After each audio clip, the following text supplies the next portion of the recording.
তো বন্ধুরা, আমেরিকাও ঠেকাতে পারবে না ভারতের এই ঘাতক দিব্যাস্ত্রকে, যার ভিডিও আপনারা এই মুহূর্তে দেখছেন। এটা এমনই একটা খতরনাক অস্ত্র যার রীতিমতো বড় বড় নিউক্লিয়ার পাওয়ার দেশগুলোর নাকে শুকনো লঙ্কা ডলে দিয়েছে বললেও খুব একটা ভুল হবে না। কেননা রিসেন্টলি ইরান যেভাবে ক্রমাগত আমেরিকার বিলিয়নস অফ ডলারের একটা এয়ার ডিফেন্সকে অকেজো করেছে তা আপনাদের তো কারোর অজানা নয়। এখন এই ধরনের অ্যাটাক সম্ভবত গোটা বিশ্ব আগে কখনো কল্পনাও করতে পারেন, কিন্তু এখন তা নর্মাল হয়ে গেছে। আর এটাকে মাথায় রেখেই ভারত এই খতরনাক নতুন হাতিয়ার তৈরি করে ফেলেছে, যা প্রায় 500 কিলোমিটার দূরে গিয়ে যে কোনো দেশের ভেতরে ঢুকে অ্যাটাক করতে সক্ষম। এমনকি এটাকে আরও খতরনাক বানাতে এখন এর আরও একটা নতুন ভেরিয়েন্ট তৈরি করা হয়েছে, যা ডিরেক্টলি 2000 কিলোমিটার দূরেও হামলা করতে সক্ষম, যা আমাদের অগ্নি 2 মিসাইলের সমান রেঞ্জ দেবে।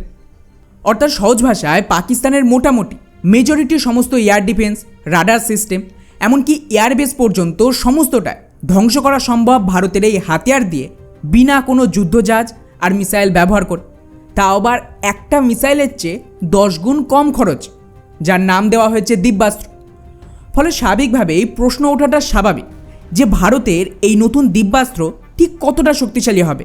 বিশেষ করে রিসেন্টলি ভারত এই ক্যাটাগরিতে শেষনাগ 150ও তৈরি করেছিল। তার তুলনায় এটা কতটা ভয়ঙ্কর হবে, এবং এটা কি ইরানের শাহিদ বা চাইনিজ এয়ার ডিফেন্সকে টক্কর দিতে পারবে? আর কেন আমি এটাকে আমেরিকার সাথে তুলনা করলাম সবটাই জানবো আজকের এই ভিডিওতে।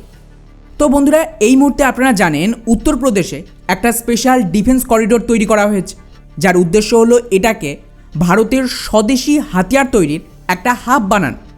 এবং ইতিমধ্যেই ওখানে তো ব্রহ্মসের মতন মিসাইলও ম্যানুফ্যাকচার করা হচ্ছে। তো এতেই আরেকটু বুস্ট দিতে এই করিডোরে একটা নতুন স্টার্টআপ তৈরি হয়, যার নাম হলো হোভারলট। এবং তারাই অপারেশন সিঁদুরের পর ভারতীয় সেনাবাহিনীর জন্য এই বিশেষ ধরনের কামিকাজে স্ট্রাইক ইউএভি তৈরি করে, যার আওতায় ভারতের পরিকল্পনা হলো আগামী কয়েক বছরে লক্ষাধিক কামিকাজে স্ট্রাইক ড্রোন সেনাতে সামিল করে, যাতে ডিরেক্টলি দামি মিসাইল বা যুদ্ধবিমানের মাধ্যমে হামলা করার বদলে শত্রুর ওপর স্ট্রাইক করবে এই জাতীয় এয়ারক্রাফট। যার দরুন এখানে কিন্তু মূলত দুটো আলাদা ভেরিয়েন্টকে তৈরি করা হয়েছে আলাদাভাবে অ্যাটাকের জন্য। প্রথমত দিব্যাস্ত্র মার্ক 1। এটা বেসিক্যালি ট্যাকটিক্যাল লয়টারিং মিউনিশন, যেটা খুব স্পেশাল কিছু নয়। এতে মোটামুটি 500 কিলোমিটারের রেঞ্জ রয়েছে আর 15 কেজির পেলোড সহ 5 ঘন্টা একটানা উড়তে সক্ষম। এবং এই মুহূর্তে আপনারা স্ক্রিনে তার টেস্টের ভিডিওটাও দেখতে পাচ্ছেন, যেটা প্রায় 5 ঘন্টার সফল উড়ান শেষ করে ফেলেছে। কিন্তু আসল চমক অন্য জায়গায়, সেটা হলো দিব্যাস্ত্র মার্ক 2। এটা এতটাই খতরনাক যে এর হামলা থেকে বাঁচা মোটামুটি অসম্ভব হয়ে দাঁড়াবে যদি ফুল পোটেনশিয়াল একে ব্যবহার করা যায়। এমনটা কেন বলছি? তো এই ক্যাটাগরিতে এই মুহূর্তে গোটা বিশ্বে সবচেয়ে জনপ্রিয় বা পপুলার হলো ইরানের শাহিদ 136, যার তাণ্ডব গোটা বিশ্ব দেখেছে। কিন্তু ভারত এর চেয়েও আরও এক ধাপ এগিয়ে আরও মারাত্মক ক্ষমতা পেতে এই দিব্যাস্ত্র মার্ক 2কে তৈরি করেছে। এর বিশেষত্ব হলো এটা না কেবল ইরানের শাহিদের তুলনায় বেশি রেঞ্জ দেবে, বরং এর চেয়ে বেশি পেলোডও বহন করার সাথে এতে স্পেশালি আর্টিফিশিয়াল ইন্টেলিজেন্স রয়েছে, যাতে ডিস্ট্রাকশান আরও মারাত্মক হবে। কীভাবে? তো খবর অনুযায়ী ইরানের যে শাহিদ ড্রোন তা মোটামুটি 1000 থেকে 1500, ইভেন কিছু জায়গায় তার চেয়েও বেশি রেঞ্জে অ্যাটাক করতে সক্ষম হয়েছে। তার তুলনায় ভারতের দিব্যাস্ত্র মার্ক 2 ডিরেক্টলি 2000 কিলোমিটারের বেশি রেঞ্জে অ্যাটাক করতে সক্ষম, যা এই ক্যাটাগরিতে সবচেয়ে বেস্ট। এমনকি লাস্ট ভিডিওতে যে শেষনাগ 150-র কথা বলেছিলাম, এটা তার চেয়েও মোটামুটি 500 কিলোমিটার বেশি রেঞ্জ দিচ্ছে, যা আমাদের অগ্নি 2 মিসাইলের সমান। ফলে এটাকে ব্যবহার করে ভারত গোটা পাকিস্তানের প্রতিটা ইঞ্চিতে অ্যাটাক করতে পারবে। কেননা যদি আপনারা পাকিস্তানের ম্যাক্সিমাম প্রস্থ বা চওড়া দেখেন, এটা মাত্র 1125 কিলোমিটার চওড়া।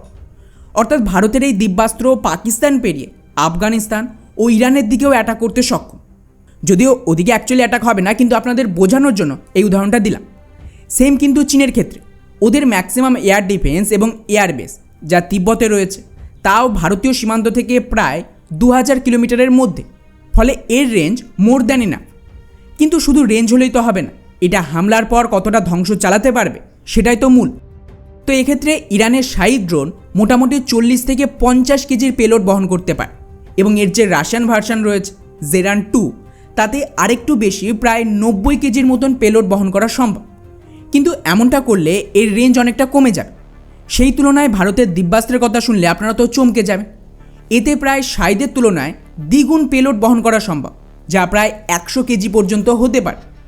ফলে আশা করি বুঝতেই পারছেন যে শাহিদ ড্রোন 50 কেজির পেলোড দিয়ে যদি আমেরিকার শক্তিশালী রাডার ওদের এয়ারবেসে এতটা ডিস্ট্রাকশন করতে পারে, তাহলে 100 কেজির পেলোডে ধ্বংস কতটা মারাত্মক হবে তা আশা করি কিছুটা কল্পনা করতে পারছে। আর এর যে এন্ডিউরেন্স সেটা শাহিদ ড্রোনের সমান, মানে প্রায় 8 থেকে 12 ঘন্টা উঠতে সক্ষম। ডিপেন্ড করছে যে কতটা স্পিডে চালানো হবে। স্পিড যত বাড়বে এন্ডিউরেন্স ততটাই কমবে। আর স্পিডের ক্ষেত্রেও এখানে একটা বড় অ্যাডভান্টেজ হল, এটা নর্মালি 180 কিলোমিটার প্রতি ঘন্টার গতিতে উঠতে পারলে টার্মিনাল ফেজে, মানে তার টার্গেটের কাছাকাছি পৌঁছে গেলে এটা প্রায় 300 থেকে 400 কিলোমিটার প্রতি ঘন্টার গতিও অ্যাচিভ করতে পারে। এর সুবিধা হলো স্পিড যত বেশি কাইনেটিক এনার্জি বেশি হবে এবং ডিস্ট্রাকশন আরও মারাত্মক হওয়ার সাথে নর্মাল গান সিস্টেম দিয়ে একে শুটডাউন করতেও অনেকটাই মুশকিল হবে। ফলে শত্রুর কাছে রিয়্যাক্ট করার জন্য সময় অনেক কম হবে। কিন্তু বন্ধুরা, এগুলো তো নর্মাল ফিচার। এবারে আসি আসল ক্ষমতায়, যার জন্য এটাকে সবচেয়ে খতরনাক কামিকাজে স্ট্রাইক ড্রোন বলা হচ্ছে, যা ইরানের শাহিদ ড্রোনেও নেই। এতে বিশেষ করে এআই চালিত সোয়াম ইন্টেলিজেন্স দেওয়া হয়েছে। অর্থাৎ সহজ ভাষায় বললে এই জাতীয় কামিকাজের ড্রোন তখন সবচেয়ে বেটার কাজ করে যদি এটাকে সোয়াম আকার, মানে একসাথে একাধিক ড্রোনকে ঝাঁক বেঁধে হামলা করানো হয়। এতে শত্রুর এয়ার ডিফেন্স স্যাচুরেটেড হয়ে যাবে, আর একটা দুটো শুটডাউন হলেও বাকিরা নিজেদের কাজ করতে পারে। কিন্তু ভারত এখানে এআই যুক্ত করা এই ড্রোন পরিস্থিতি অনুযায়ী যেখানে প্রয়োজন হবে সেখানে একসাথে কোঅর্ডিনেটভাবে সমস্ত ড্রোন কোন অ্যাটাকে টার্গেট করবে সেটা ডিসাইড করতে পারে। এছাড়াও এমন তো নয় যে ভারত অ্যাটাক করলে শত্রুপক্ষ কিছু করবেন। নর্মালি এই জাতীয় ড্রোনকে অকেজো করতে জিপিএস জ্যামিং ব্যবহার করা হয়, যাতে সঠিক টার্গেটে হামলা না হয়। কিন্তু এটা জিপিএস ডিনাল এনভায়রনমেন্টেও কাজ করতে সক্ষম। এবং বেস্ট পার্ট, এটা শুধুমাত্র হামলা না, বরং ইলেকট্রনিক ওয়ারফেয়ারের কাজেও ব্যবহার করার জন্য এতে সেন্সার লাগানো সম্ভব। হ্যাঁ, তখন ডেফিনেটলি এটার কামিকাজে ড্রোন থাকবে না। যাই হোক, এবারে আসি আসল কথায় যে কেন এটাকে আমেরিকার মতন দেশের পক্ষেও ঠেকানো মুশকিল হবে এরকম বলা হচ্ছে। তো বন্ধুরা, সহজ জবাব হলো ইরানের কামিকাজে ড্রোন, যা এর তুলনায় কিছুটা কম শক্তিশালী, যাতে কোনো আর্টিফিশিয়াল ইন্টেলিজেন্স নেই এবং অ্যান্টি জ্যামিংয়ের মতন ফেসিলিটিও নেই, তাকেও আমেরিকার এয়ার ডিফেন্স পুরোপুরি ঠেকাতে পারেন। এমন পরিস্থিতিতে তার চেয়ে বেটার সোয়াম ড্রোন, যা বেশি ধ্বংসাত্মক, বেশি স্পিডে হামলা করবে, তার থেকে বাঁচা আরও বেশি মুশকিল হবে। ফলে বন্ধুরা, ভারতের জন্য সুবিধা হলো পাকিস্তানের কাছে মেজরিটি হয় চাইনিজ এয়ার ডিফেন্স, না হলে ইউরোপিয়ান এয়ার ডিফেন্স রয়েছে। আর আমরা সকলেই দেখেছি এই জাতীয় হামলার সামনে চাইনিজ এয়ার ডিফেন্স কিচ্ছু করতে পারেন না ইরানে, না সৌদি ইউএইতে, আর না ভেনেজুয়েলা। আর পাকিস্তানে তো ভারত বিনা এই শাহিদ বা দিব্যাস্ত্র ক্যাটাগরির ড্রোনে যা অবস্থা করেছিল, তারপর আপনারা কল্পনা করতেই পারেন অ্যাকচুয়ালি এগুলো কী তাণ্ডব চালাবে চীন আর পাকিস্তানের বিরুদ্ধে। বাকি এই ড্রোন কবে সেনাতে সামিল হবে তার কথা যদি বলি, তো ইতিমধ্যেই মার্ক 1-এর টেস্টিং হয়ে গেছে, আর মার্ক 2-এর ট্যাক্সি ট্রায়াল গত মাসে হয়েছে। এটা তার ভিডিও ফুটেজ। তো মোটামুটি আগামী কয়েক মাসে এর ফ্লাইং টেস্টিং হয়ে গেলে আর্মি আর এয়ারফোর্সকে অফিসিয়ালি এটা অফার করা হবে। যদিও এর কত পরিমাণ ইউনিট কেনা হলো বা কবে অর্ডার দেওয়া হবে তা পাবলিক নাও হতে পারে, যেটা গুরুত্বপূর্ণ নয়। গুরুত্বপূর্ণ হলো এই মুহূর্তে ভারতীয় সেনাতে ডেডিকেটেড ড্রোন ফোর্স তৈরি করা হচ্ছে। তাই যা ডিমান্ড আছে তা পূরণ করার জন্য ইতিমধ্যেই একাধিক কোম্পানির প্রোডাকশন চালাচ্ছে, যা বড় ইঙ্গিত যে ভারত এই সেক্টরে পুরোপুরি আত্মনির্ভর হয়ে উঠবে এবং আমাদের ডাইভার্সিটি অনেক বেশি রয়েছে। ফলে সাপ্লাই চেনের ইস্যু হবে না। বাকি এই পুরো বিষয়টিকে নিয়ে আপনাদের কী মনে হয় নিচে অবশ্যই কমেন্ট করে জানাবেন। জয় হিন্দ।